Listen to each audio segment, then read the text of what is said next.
Elara Thompson had always been the type to notice the overlook the wilted flower in a bustling garden, the stray dog dodging traffic in the city's shadows.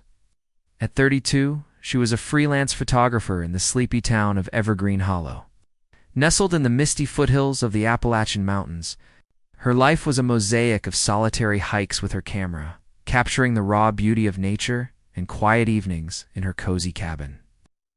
Editing photos by the flicker of a wood-burning stove, but on that crisp autumn afternoon in late October, as golden leaves danced in the wind like confetti from a forgotten celebration, Elara's keen eye spotted something that would unravel the threads of her ordinary existence. She was driving her battered Jeep back from a shoot at the old mill ruins, the air thick with the scent of pine and damp earth. The road wound through dense forests, where sunlight pierced the canopy in ethereal beams. That's when she saw it. A weathered crate tucked against a guardrail, half hidden by overgrown ferns. It wasn't there on her way out that morning. Someone had placed it deliberately, perhaps in haste. A tattered cloth draped over the top fluttered like a flag of surrender. Lara's heart tugged at her. She pulled over, gravel crunching under her, tires, and stepped out into the chill. The wind whispered secrets through the trees, carrying the faint cry of a creature in distress. Approaching cautiously, she peeled back the cloth and gasped. Inside, curled in a ball of trembling fur, was what looked like a small fox Ketit's coat, a shimmering silver, almost metallic under the dappled light. Its eyes, wide and amber, locked onto hers with a mix of fear and plea. The poor thing was emaciated, its ribs visible beneath the fur, and it let out a weak whimper that pierced Elara's soul. "Who could leave you here like this?" she murmured, her voice soft as she knelt down. The kit didn't snap or flee. Instead, it inched closer, sniffing her extended hand. Elara's mind raced. Foxes weren't uncommon in these woods, but this one was unusually large for a kit, and that silver hue? It must be some rare variant, perhaps dyed or naturally pigmented. Winter was creeping in, with frost already nipping at the nights. Leaving it meant certain death. With gentle hands, she lifted the crate into her Jeep, the kit watching her every move. As she drove home, she glanced in the rearview mirror, seeing those amber eyes reflecting back. Little did she know, this act of mercy was the key to a locked door behind which lay shadows of deceit, danger, and a truth that would force her to question everything. Back at her cabin, Elara set the crate in the living room, where the warmth from the stove chased away the cold. She fetched a bowl of water and some canned tuna from her pantry, makeshift fare until she could get proper supplies. "Oh," the kit lapped. At the water eagerly but ate slowly, as if savoring each bite. Its movements were graceful, almost deliberate, unlike the skittish foxes she'd photographed before. She named it Silver on the spot, inspired by its coat that gleamed like moonlight on snow. That night, as rain pattered against the roof, Elara couldn't sleep. Silver curled up on a blanket by her bed, purring softly, not the typical fox chitter, but a low rumble that soothed her restless mind. She thought of her own past, orphaned at 15 after a car accident claimed her parents. It learned to survive alone, finding solace in nature. Rescuing Silver felt like reclaiming a piece of that lost innocence. The next morning, Elara bundled Silver into the crate and headed to Dr. Harlan's clinic in town. Evergreen Hollow was a quaint place Main Street lined with ma-man pop shops. A diner serving greasy spoon classics and whispers of old mining legends. Dr. Harlan, a grizzled veteran in his 60s with a no-nonsense demeanor, was the go-to for pets and wildlife alike. It's no appointment, but this is an emergency, Elara explained to the receptionist. A young woman named Mia who knew her from school days. Dr. Harlan examined Silver with gloved hands, his brow furrowing deeper with each prod. This fur, silver like that, could be spray paint, but it's embedded deep. Safe for animals, I'd wager, but odd. He checked the teeth, paws oversized for a fox tanned eyes. Silver remained calm, almost cooperative, which struck Elara. As strange, then, the doctor's face paled. "Lara, this isn't a fox. At least, not a common red fox." Bone structures all wrong to robust. Reactions are off. Most wild ones would be biting by now. He stepped back, eyes wide. Where did you find it? I need to call someone. Elara's stomach nodded. The old highway in a crate. What do you mean it's not a fox? Harlan didn't answer immediately. He left the room, phone in hand, muttering about authorities. When he returned, his tone was grave. Take it home for now, but bring it back tomorrow for more tests. And Elara, be careful. This might be more than a stray. Driving back, Elara's mind swirled. Silver gazed at her from the crate, those amber eyes holding secrets. At home, she let Silver explore the cabin. It moved with an elegant prowl, sniffing corners, leaping onto the windowsill to watch the forest. Elara snapped photos, capturing its ethereal beauty, but doubts crept in. What if it was escaped from a zoo?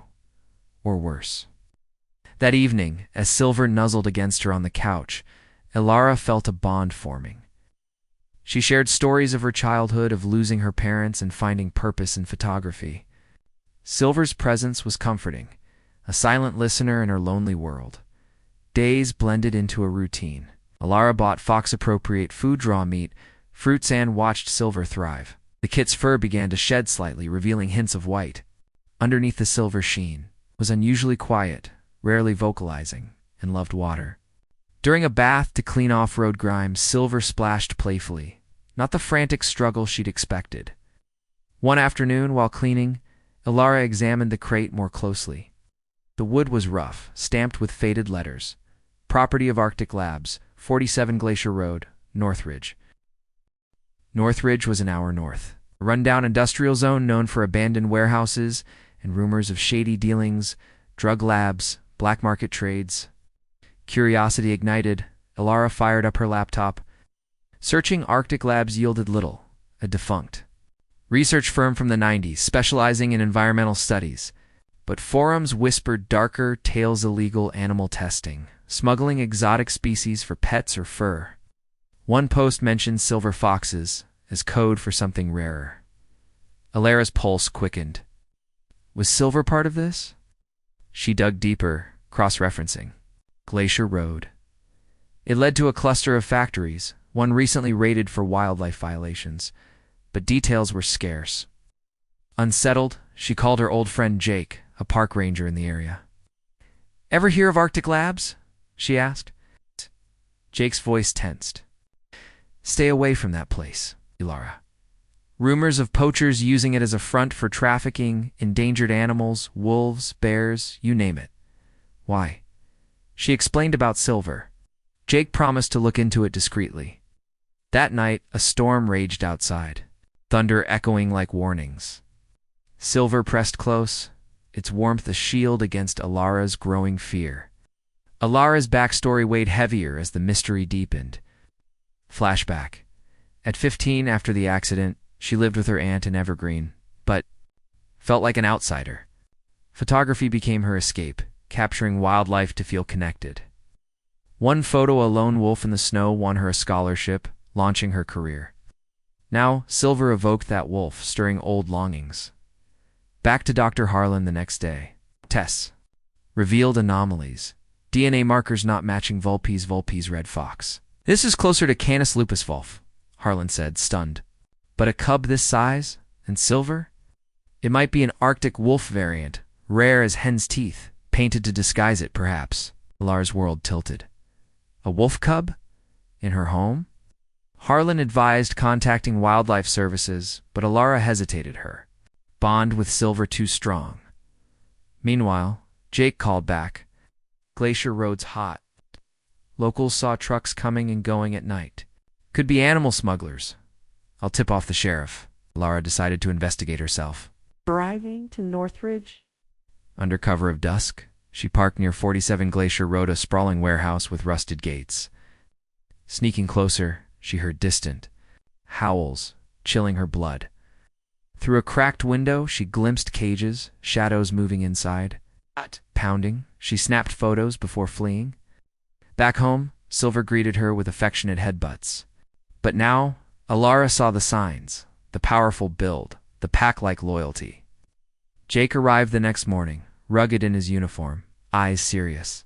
We'd always had a crush on Elara, unspoken since high school. Those photos? Dangerous stuff. Sheriffs. Looking into it?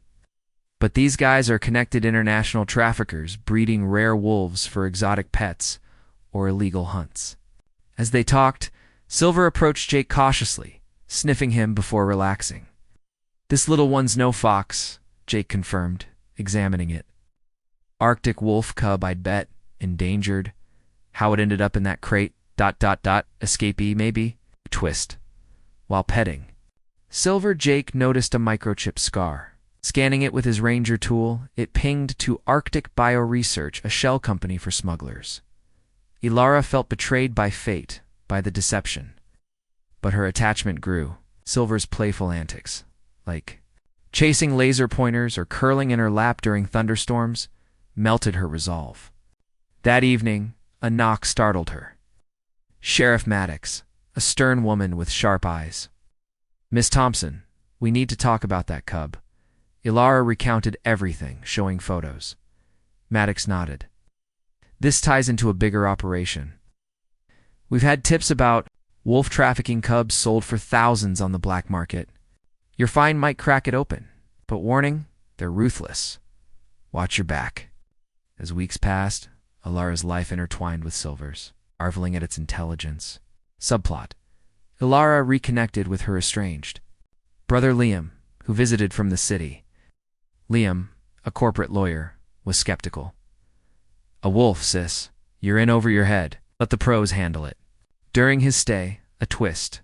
Someone broke into Elara's cabin, ransacking it but leaving Silver unharmed. Was it traffickers searching for the cub? Elara installed cameras, her paranoia mounting. Romantic tension. Jake confessed his feelings over. "Coffee, I've cared about you since forever. This mess. Let me help protect you." Elara touched, shared a kiss, but fear lingered. Silver watched, as if approving. Investigation deepened. Elara and Jake staked out Glacier Road. They witnessed a truck unloading crates, more animals. Photos captured faces, license plates. Police raided the warehouse based on Elara's evidence. News exploded. A major bust. Dozens of endangered animals, rescued Arctic wolves, snow leopards, even polar bear cubs. The Silver paint? Disguise? To smuggle them as exotic foxes. Silver was confirmed. A purebred Arctic wolf cub bred illegally from poached parents. It had escaped during transport, placed in the crate by a sympathetic insider perhaps. Elara's role was hailed. Reporters swarmed. But the truth hit hard. Silver belonged in the wild, not her cabin. Emotional climax. Experts from the Arctic. Wildlife sanctuary arrived. "She's thriving because of you," they said, "but she needs her kind." Elara spent days agonizing. Flashback to her parents' death. Letting go was her deepest fear. With Jake's support, Elara drove Silver to the sanctuary, a vast reserve in Alaska. With snowy expanses mimicking its natural habitat, saying goodbye. Tears froze on her cheeks as Silver nuzzled her, amber eyes wise. "You saved me too," Elara whispered. Volunteering remotely, Elara photographed sanctuary animals, turning her pain into purpose. She and Jake built a life together. Her cabin, no longer lonely. Twist ending? Months later, a package arrived, a photo of Silver with her new pack, thriving. Enclosed note: every rescue changes to lives. Elara smiled. The shadows lifted. The kindness, she learned, echoes eternally. Thanks so much for listening. See you in the next video. Have a great day.